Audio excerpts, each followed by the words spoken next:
Tonight in a high-profile murder case, David Temple back in a Houston courtroom. He is being retried for the murder of his pregnant wife, Belinda, 20 years ago.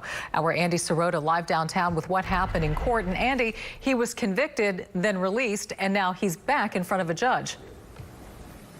Dominique, that's right. And this time, the Texas Attorney General's office acting as special prosecutor in this case. The jury is made up of 5 women and 7 men, both sides spending about an hour presenting their opening statements. And just a couple of minutes ago, David Temple's brother walked outside of the courtroom. The trial broke for the day. They're set to resume tomorrow morning at 9 a.m. And he talked to reporters about the prosecutorial misconduct that led to this retrial. And he says that he is confident that they will be able to clear his brother's name. Also today, a lot of testimony being presented. 4 people who knew Belinda Temple took the stand, including a piece of videotape testimony. An unusual family reunion of sorts unfolding in a downtown Houston courtroom. For the first time in over a decade, the Temples and the Lucases are together, reliving the memories of a 20-year-old murder case. In 1999, Belinda Temple was found murdered in her Katy home while she was 8 months pregnant. David Temple, her husband and a football coach, was convicted of the crime in 2007. But in 2016, he was released from prison after a lengthy appeals process. His conviction overturned for prosecutorial misconduct.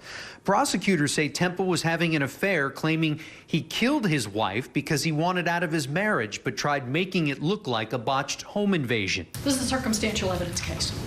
Not going to shy from that. This case is a puzzle with a whole lot of pieces. And I think you've already seen that. We're going to put those pieces together for you.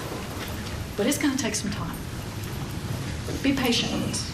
Temple has maintained his innocence. Defense attorney Stanley Schneider explaining to jurors in his opening statements the timeline of the murder is flawed. David Temple could not